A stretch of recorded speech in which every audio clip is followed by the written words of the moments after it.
নমস্কার বন্ধুরা, আপনারা অনেক ধরনের পোলাও খেয়েছেন, বাসন্তী পোলাও, রঙিন পোলাও, অপরাজিতার পোলাও, অনেক ধরনের পোলাও আমরা খাই। দেরাদুন রাইসের পোলাও, আমাদের পুরাতন একটা পোলাও ছিল, সেটা হচ্ছে বাংলা পোলাও। আজকে আমি সেটাই মায়ের থেকে শিখে আপনাদেরকে বানিয়ে দেখাচ্ছি। প্রথমে চালটা ভালো করে ধুয়ে নিয়েছিলাম। এবারে চালের মধ্যে তেজপাতা, আদা কুচুনি, লবঙ্গ, একটু দারচিনি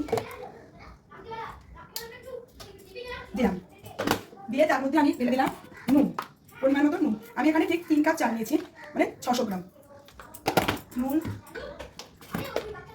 হলুদ, ভালো করে দেখবেন সবাই, হলুদ, জিরে গুঁড়ো, ধনে গুঁড়ো, আর নিলাম সর্ষের তেল, কাঁচা সর্ষের তেল। ব্যাস, এই দিয়ে ভালো করে আমরা আগে চালটাকে মাখাবো। খুব সহজ, ভালো করে চালটাকে মাখাবো পরিষ্কার করে, যেন কিছু বাইরে না পড়ে। যদি আপনারা কেউ লঙ্কা খেতে পছন্দ করেন, এতে লঙ্কার গুঁড়ো দিতে পারেন বা লঙ্কা বাটা। আমার যেহেতু ঘরে দুটো বাচ্চা আছে, সেজন্য আমি লঙ্কাটাকে স্কিপ করলাম। আপনারা ইচ্ছা করলে দিতে পারেন, কোনো ব্যাপার নেই। ঠিক আছে, আমার পুরো পোলাওটাকে সুন্দর করে মাখা হয়ে গেল, চালটাকে সুন্দর করে মেখে নিলাম। মনে রাখবেন, এতে কিন্তু আলাদা করে তেলটা দেবেন না, একদমই এই মেখে নিলেন। এবারে আমার এখানে দেখুন আলু মা কেটে রেখে দিয়েছে।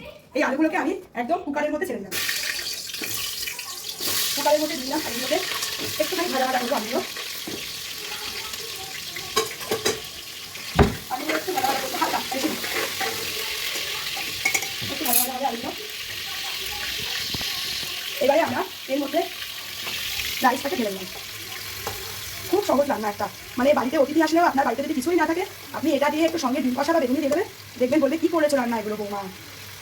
ঠিক আছে, আমি পুরো দিলাম, কোনো ঘি লাগবে না, কোনো কাজু কিশমিশ কিচ্ছু লাগবে না। আমি ঢেলে দিলাম পুরো চালটা। এবারে একটুখানি ঘাটটা আমি ধুয়ে নিই, কতটা দেখুন।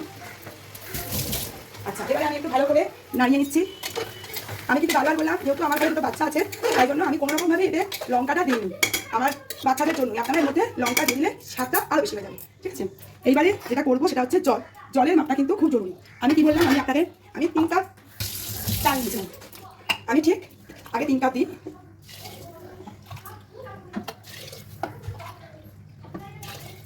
কতটুকুনি চাল নেবো তার ঠিক ডবল জল দেবো।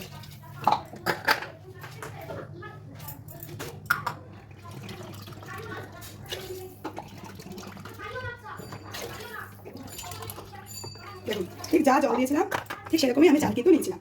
এবারে একটু ভালো করে ওপর নিচ করে দেবো জিনিসটাকে। এবারে হালকা করে একটু মিষ্টি দেওয়া উচিত। চিনি কিন্তু আমার মা যেহেতু সুগার পেশেন্ট, উনি চিনি খাবেন না, সেজন্য আমি আর চিনি ফিনি কিছু দিচ্ছি না এতে। আপনারা এর মধ্যে একটু চিনিও অ্যাড করতে পারেন। এবারে আর কিচ্ছু না, জাস্ট ঢাকনা রেখে দেবেন। 3-4টে সিটি হবে, সিটি হয়ে আপনি আপনাদের দেখাচ্ছি কীরকম হলো জিনিসটা তৈরি। আচ্ছা, আমি আবার চলে আসলাম বন্ধুরা, 3টে সিটি দিয়েছিলাম। এবারে খুলে নিই। দেখুন, ঝরঝরে বাংলা পোলাও রেডি। এটা আমি এখন ঢেকেই রাখছি। আমি সার্ভ যখন করব, আমার মা গরম গরম বেগুনি ভাজবে, বেগুনি দিয়ে সার্ভ করা হবে, তখন আমি আপনাদেরকে প্লেটটা আবার দেখাবো। আর এখন একটু দেখে নিন এরকম ঝুরঝুরে জিনিসটা হয়েছে। এবং এর স্বাদ কিন্তু যারা যারা ঠাকুমার হাতের, দিদার হাতের খাবার খেয়েছেন, তারা অবশ্যই রেসিপিটা কিন্তু জানবেন। খেতে দারুণ সুন্দর হয়। ধন্যবাদ, আমি আবার আসছি একটু পরে।